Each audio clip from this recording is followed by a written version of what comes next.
Hey small business owners, welcome to Unleashing Video Marketing for Businesses, where we dive deep into the world of video marketing as top experts reveal their secrets and strategies to power up your growth. Ready to elevate your business? Then get set, camera speed, and action.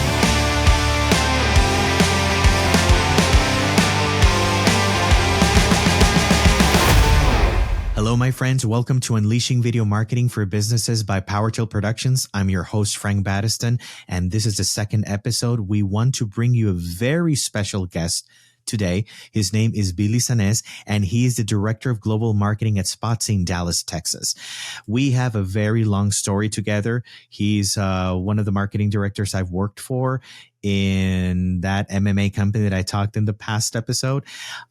He has a treasure chest of tips, and I want you to listen to them because it really will give you a very good dive into what it takes to use video properly and effectively in your business. Here we go. Hello, Billy. How are you today? Welcome to our podcast. I'm so excited to have you. ¿Cómo te va todo hoy? Great, Frank. It's great to hang out with you, virtually, doing a little bit of chat about video and stuff. But it's always great to see your smiling face and talk about fun stuff like we love, like video. Thank you. Yeah. I'm getting older, though, but I got to do something about it. Yeah. Un poquito viejo. It's all good. Well, this is the thing. We discovered that one of the things that business owners really are afraid of is the marketing side. Let's not only talk about video. Video usually is something that is mistaken. Sometimes businesses get very scared because they think it's going to be a very expensive way to market. But I wanted to kind of talk with you so that we can address certain questions that we think are really going to help them. So, but before we start, yeah, go ahead. Sorry. No, dígame. But before we start, I want them to know who you are. Tell me a little bit about your career, what you worked in, and tell me a little bit about yourself. Who are you? So, I've been working in marketing for almost 30 years. I started working marketing in my family business, honestly, because my brother and I were the only ones who spoke English really well. So we started a business here when we moved to the U.S. and we sold flowers. And, my parents were like, oh, gosh, we have to promote this. My dad had actually done advertising in the past. So he's like, listen, we got to do some stuff and I need somebody to help me write a flyer. And so that's how I started when I was 14, right? Being a copywriter. Okay. To my dad, who was the graphic guy. So he did pretty pictures. You gotta do what you gotta do. Yeah, and so I started like that, and out of necessity because we needed to grow our family business, and we grew our family business from a single flower shop to a multi-retail flower group, and it was great. But we did it because we marketed. Right? Everybody has beautiful flowers. Everybody can make a great arrangement. Actually, my mom can make the best arrangement, and I'm not biased or anything. It's just my mom. But no, yeah, I am a little biased to my mom. But we all are about our moms. Yeah. Yes, but if nobody knows about our moms and how great flowers she can arrange, exactly, and the services that we can provide, if nobody tells them that, then nothing happens. Doors just don't open and people just come in. You have to tell them that you're open. So, I've worked in that type of world, no matter whether it was the family flower shop or in Major League Soccer when it started way back then. I worked in ad agencies, serving a lot of clients, anything from AT&T to the United States Marine Corps, and worked in the airline business for a very long time.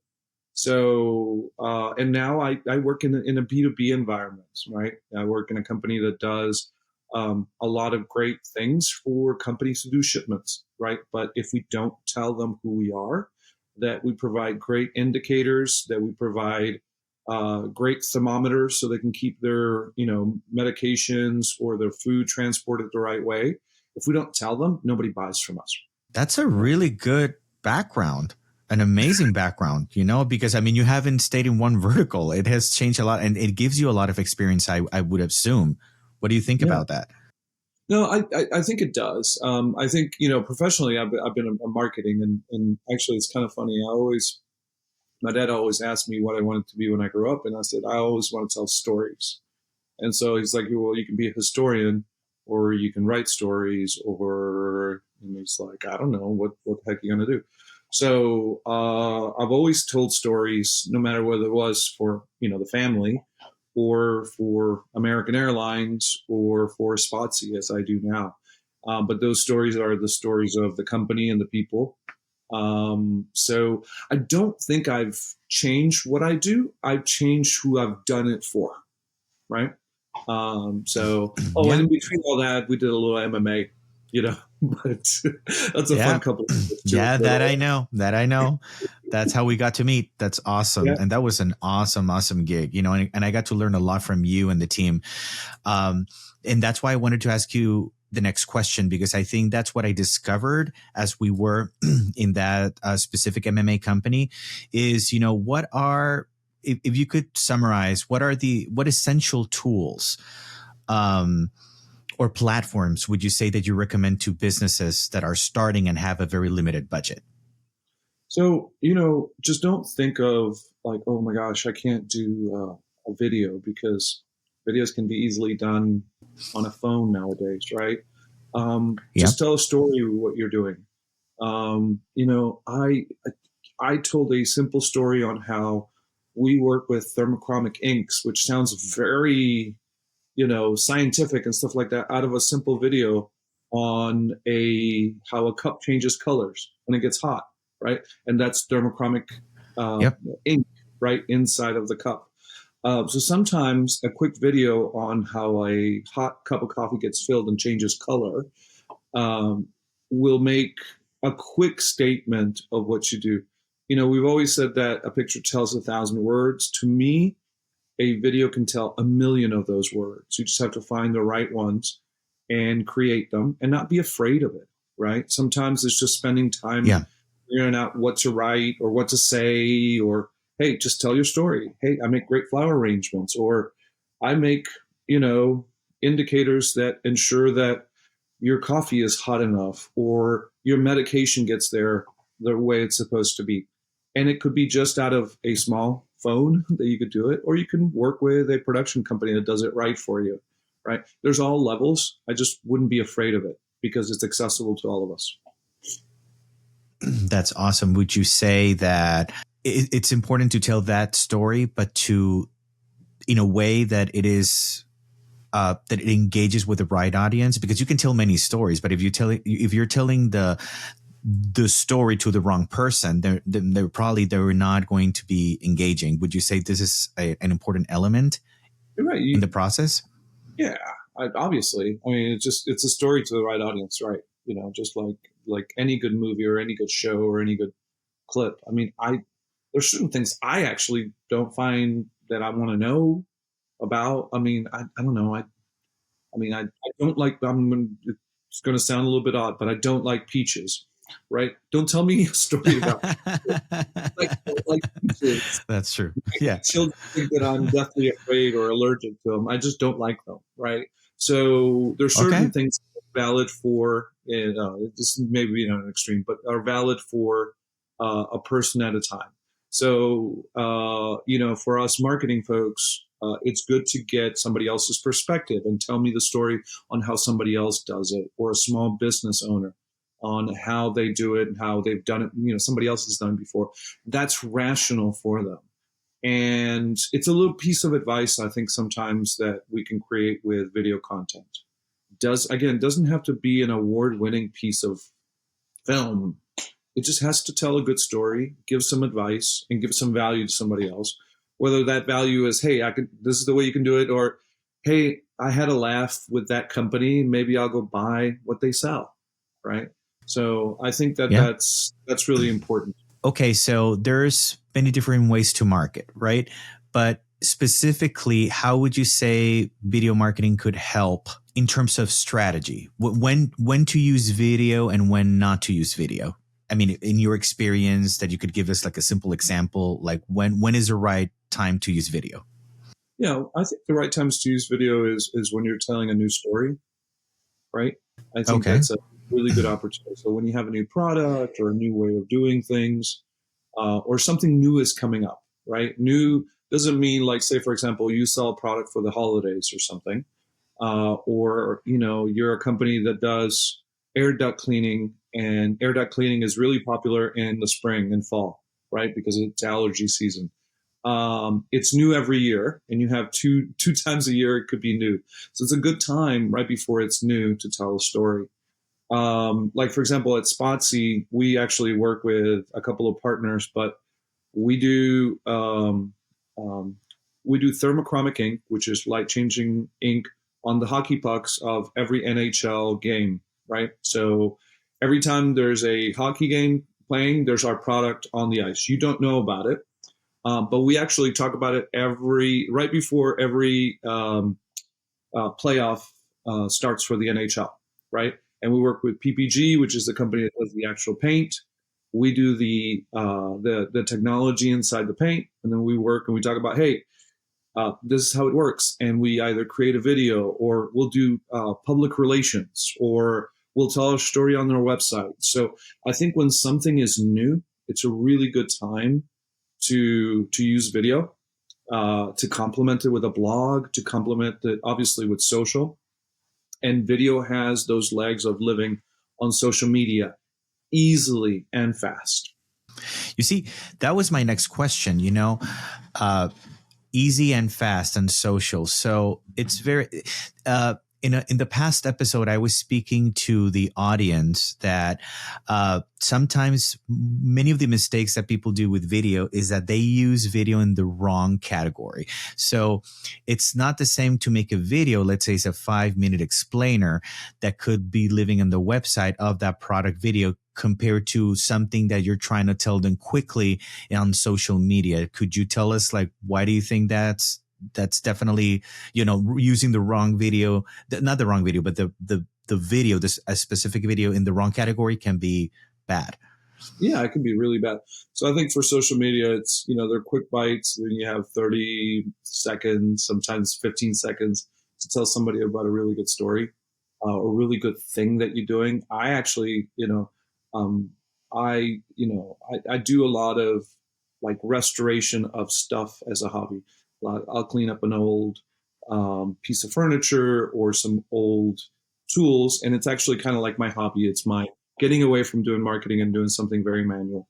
But I consume it, and I consume little bits of that on social media and get ideas. And that's how I get ideas. But when I need to know how to strip a piece of wood that is old with a special type of chemical stripper that takes out the paint or the varnish, I need an explainer, right? So to your point is, I think on a website or on YouTube, on a long format of a video, you need an explanation. You're not going to put that on Instagram or on TikTok or on Facebook Reels. No. How to assemble a vacuum cleaner. No. But 5 tips on how to quickly vacuum your house before you get to work, that's perfect. How to put that Hoover all together, I don't know. I'm going to go to hoover.com or the Hoover's, YouTube channel. I think that's the right thing in the right place. So I think social is to its point very social, and then websites or maybe long format YouTube, obviously for YouTube and for your website. Even going further, so nowadays, streaming platforms like Hulu, you have different types of ads, right? So there's social media ads. I know that you at some point have had experience with TV and streaming platform ads. What's the difference between an ad in social media and an ad in these bigger platforms out there? Yeah. So let's go back to our experience that we had together in MMA, right? So okay. Yeah. We told stories about fighters, right? Yep. And whether the story was, hey, these 2 fighters or these 8 fighters are going to fill a card on a Friday night. Yep. That would have been a great piece to create a 30-second spot, the traditional commercial for television, even for streaming. and even to make my dogs happy as they're being happy right now. And it's okay, you know. I mean, even dogs get excited about MMA. You know, I don't blame you. I don't blame him. Actually, Yeah. So the really cool thing about all that is that, oh my gosh, it's okay. He'll get you a ticket. It's okay. You know, don't worry. Isn't it? The cool thing about that is that you can say, hey, like I was saying, for example, on a 30-second spot that's created to tell you what's all about the fight card that you have that night. You know, you can tell it's the what, where, and when, right? What is who's fighting, you know, at what time and what channel, or where can you buy your tickets, right? Those are really good pieces of content for that medium, for broadcast or for streaming, and which streaming has gotten, you know, very accessible even to small businesses to be able to say, hey, I just want to get to this audience through Hulu or even through audio streaming, right? So that traditional commercial you can create that way, but then also for social media, you have a chance to tell really in-depth stories if you want to, or emotional stories, right? Because you may have just 15 seconds in an Instagram video, but on those 15 seconds, you can tell a story, the good story of the good guy fighting that night, or the female fighter who struggled through life and now she's at the top of her class. Or even with long format that you could tell a mini documentary, right? A 5-minute, really cool story about that. Or heck, you can even create a podcast like this and tell a story, right? So I think it's the information that you put into each one of those pieces that allow it to you. Is, you know, think about the streaming platforms that are more accessible to small and medium-sized businesses. Is not just for the big beer companies and the companies that have multi-million dollars. A lot of other people can use them. It's the what, where, and when. But then social media is for the emotional side, right? To say, hey, this is really cool. You should look at it this way, or this is a really easy way on how to cook this, and this is the pan that I use, right? So you have to think about it. You have to take your time and make a really good plan with somebody who understands, or, you know, even research what works best. And talking about emotional, in the last episode, I also talked, I mean, as we were watching the Super Bowl, and you know that it's this huge event, you know, I was mesmerized because that is where the most fascinating ads for me, because of storytelling. And I think we do share that passion for storytelling. That's where I'm in shock at the work that these marketing teams do, because they really know how to embed this messaging in this amazing story. And then there was this one about Kia and the EV9. I invite you to see it. I'm not going to tell them again what it is about, but I'll invite you to see it. It's really compelling because it has to do with a child in the ice and how she gets to dance for her grandfather in the middle of a frozen lake, because he's sick and he wasn't able to go to the actual competition, and how the EV9 actually helps charge the lights that the dad puts, and with the speaker and the music. So, but it's less about the product, but how it solves something. So my point being is how emotional marketing, it's such a big way to communicate nowadays. And you were talking how you can do that so well in social media, but in your experience, how can that be way more powerful? Yeah. So I think the key thing about it is the authenticity of it, right? Can you actually do it, and has it actually happened? Or would you be able to replicate it, right? So can you skate in the middle of a frozen lake and turn your lights on with a Kia? Yes. Do we have parents and grandparents who are sick? Yeah. Do we wish to give them, you know, a fantastic wish? Yes. Those things work really well. Other than that, creating something that's not real will quickly make you look terrible, right? And emotions are not only those things that tug at your heart, like families or like puppies and, you know, kittens and all that stuff. But I think it's also like achievement or recognition. I think one of the things that we did when I was at American when we create a lot of the ads is we put emotion into travel. That was really cool. Sometimes frequent flyers hated to travel, but at the same time loved it. Right. So I think that and that's it's weird, right? But it's true. I know. Right. It's a weird phenomenon, but I think it's really cool that the fact that they, and I have it too, right? I love to travel, but I hate being away from home. Right. Yeah. So as I always like to say, I love going everywhere. But my favorite destination is home. Right. And right. Do I get to go to great places for work? Yes. Do I get to go to some places I don't want to go for work? Yeah.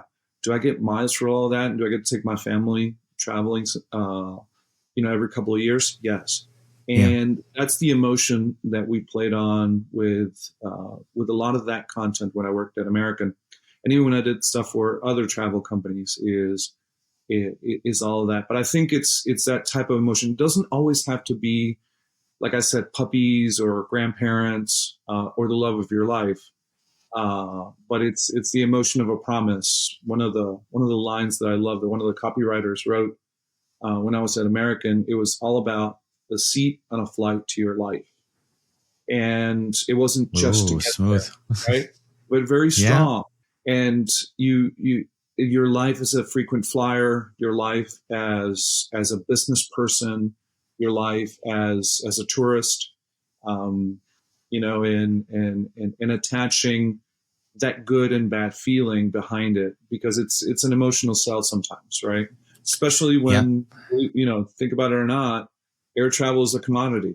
American flies there, Delta flies there, United, Southwest, Avelo, Spirit, Alaska, all those fly to most destinations people want to go. You just want to attach yourself to that frequent flyer that travels the most and say, hey, I'll take you there and I understand you because you have feelings. Yeah. And it makes me think now that it is definitely important. I mean, and they know, and you guys knew back in the day who your target audience is. And in this particular, this is how you know, because you're telling me about all these layers. So connecting to that, small businesses, how do you recommend that they get to research who their particular customer or audiences? What is the best way to start? Because I think this is the part that it's so daunting to them, because they get scared and they think like, oh my God, how am I going to research this? So how would you research that if you're starting? It's not as challenging as you may think. So every successful company that I work for has had a product or a service that solves a problem. Just think about it. Whose problem am I solving? Right? So if I do air duct cleaning, and mold remediation, which a lot of small businesses do and very successful at it, who's the homeowner that's going to do that? Right? It's not a renter that's going to pay for it. It's the homeowner that's going to do that. So I think about it that way. How far can you go? Right? Literally driving or with your marketing dollars. And then who is willing to pay for it and has the available income.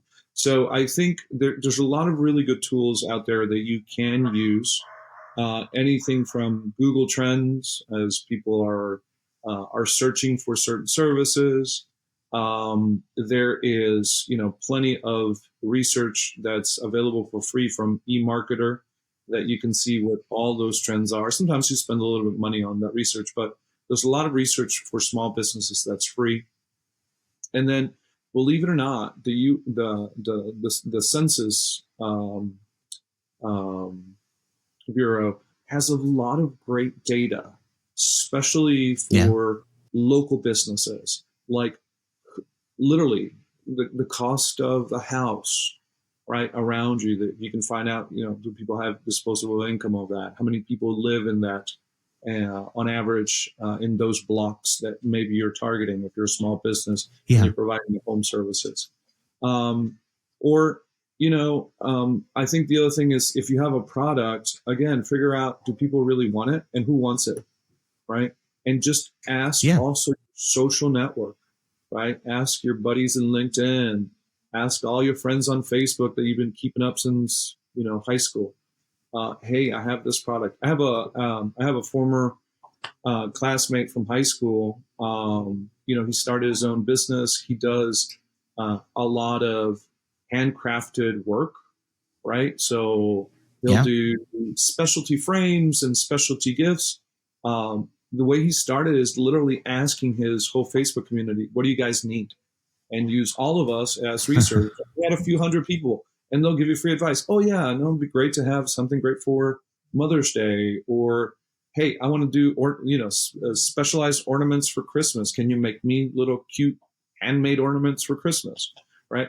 So I think we have a lot of tools around us. We just have to ask and be curious about it, and don't be afraid. What's the worst thing that people can say? No or bug off, right? Yeah. And what's the next one, right? But that's also will help you in sales because you are creating your own little community around the people that you know. And that's very interesting because that's a very economical. I mean, it definitely requires you to invest some time. But again, in life, it's always like that. It is either time or money. It's like a balance, either if you don't have the money, you need to invest the time to do it. So that's a cheaper way to do it, because that was my next question. How can small businesses leverage marketing to compete with other companies that have a bigger budget? I'll give you an example of somebody who we used to work with, and he's a franchise owner of a mold remediation company. And Lyle and one of his coworkers, they do a video once a week. It's called Two Men in a Truck, or Two Ducks in a Truck. Nice. I like that. They talk about their daily work and what they did and what they were able to accomplish. They started posting it on all of their social media networks, and is two guys that work together after work. It might be a really hot day and they were just in an attic working all day, but they talked about how they cleaned a house that had been livable for 3 years. Or they also give advice on, how to grow your own business, right? So they do that and they share. I know Lyle was really worried at the onset of doing all that, but then he just said, forget about it. I'm just going to go do it. And he just uses his phone. Sometimes they're great. Sometimes, they're not so great. But hey, every action is a little bit of work. And the other thing that I would say, especially on that kind of initiative, don't worry about having millions of views. You have to have the right number of views, right? So in advertising, we always talk about reach and repetition, right? So when you have a boatload of money, right? Yes. You want to have a lot of reach, and you want to tell them over and over and over and over and over. But nowadays, that you can create small communities, so you have your own communities.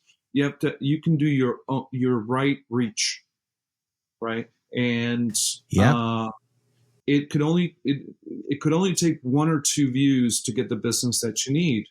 Because say, for example, again, you provide a service, a home service, or you have a flower shop, right? No, you don't need to advertise around Valentine's if you're a florist. They're going to find you, right? That's the time of year everybody roses. To get them, yes, the most. Right? But when it's the other time, when you're trying to do something, you just have to reach your sales goals. You don't have to, get 1 million or 1,000 views. You have to get the right number of views to meet your goals. So it's a little bit of a paradigm shift that some people may think, especially about marketing, because, oh my gosh, I just want to go viral. I don't want to go viral. It's really nice if you do. I just want to go sales, right? Which is a different way of looking at it. I want to have the right reach to the right people so they buy from me.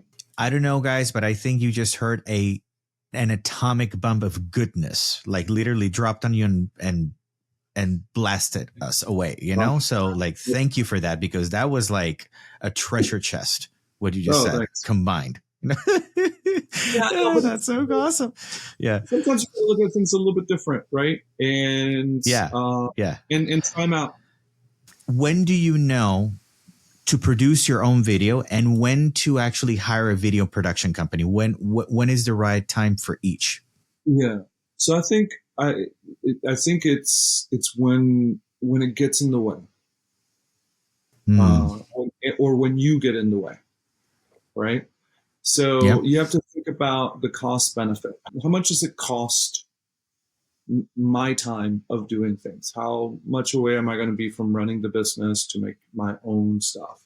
So, what I usually do is I divide what I make in a week by 40, right? Because it's the 40 hours a week. Think about it that we work, but as small and medium-sized business owners, we never work 40 hours a week. We work 40 hours a week by Tuesday.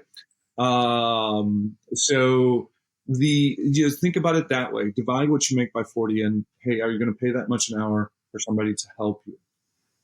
Also know that to get better, you need a different perspective. When you tried it and it didn't really work, it's not maybe that video didn't work. It's maybe, hey, you're not the best at it, and that's okay. I'm going to tell you, I'm at certain things in marketing, I'm not the best, but I bring in the best to help me, right? That's why we've worked together. There's some, I know video works, but I'm going to call Frank and Danny and we'll be like, hey guys, listen. A, yes, and B, I don't have time, right? Because I have to do so many other things that are much more beneficial.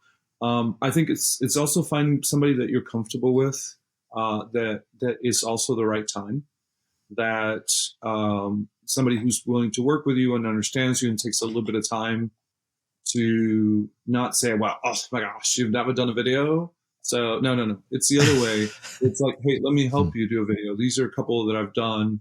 Let's try one out, see if it works. I think that's when you find somebody also like that, it's the right time, because people like that are sometimes really hard to find and to and to find the real advantage of working together. You make me think about something. Last question. What are the 4 most powerful tips that you would give to a starting business? First is create a plan for marketing and go to market. It doesn't have to be complicated. It just has to ensure that you're solving a problem, who you're solving the problem for, right? And then create a list of those types of people, right? So find the problem, who you're going to solve it to, and then start communicating, right? Whether it is through social media, whether it is through mail, whether it's knocking the door, start the communication process, right? And the third one or the fourth one is ensure that you're keeping track of it, right? Of everything that you're doing, right? So you're solving a problem to whom, and you're telling them, hey, I can provide you this solution. Keep a tracker, right? Whether it is Google Analytics, whether it is the clicks that you have to your website, whether it is the sales that you see from a coupon or the sales that you see from a video. Keep track of it, because you want to optimize to what works the best, right? Because you may figure out, hey, coupons are the best thing for me, right? Because it works for my audience that I'm solving the problem for, right? But I measured it. Yeah. Or, hey, the video worked really well. So I think that's really key. But if you're not solving a problem, you shouldn't start a business. Thank you so much for being here with us. I am so happy to have you. Your busy schedule. I know you're a very busy person. So thank you for giving us the time. Everything you said, I'm pretty sure the audience and small business owners and all kind of business owners are going to really savor it, and they're going to use it to make better decisions. So thank you so much. Okay. You're welcome. All right. The dogs and I say bye. Bye-bye. Bye. Wow, Billy, what a hyper pill of information you've given us here. Thank you so much. It's been such an honor talking to you. And Billy it's amazing. You've always been such a great mentor for us here at PowerTale Productions. You're an amazing husband, an amazing father, but overall a very powerful mentor.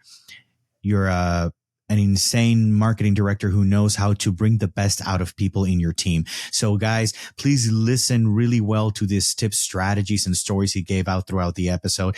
It's very important to understand that it's not so complicated. I think it's understanding that it's all about the message you tell, who you're telling it to, and the avenue you use. But overall, really being very honest about what you do.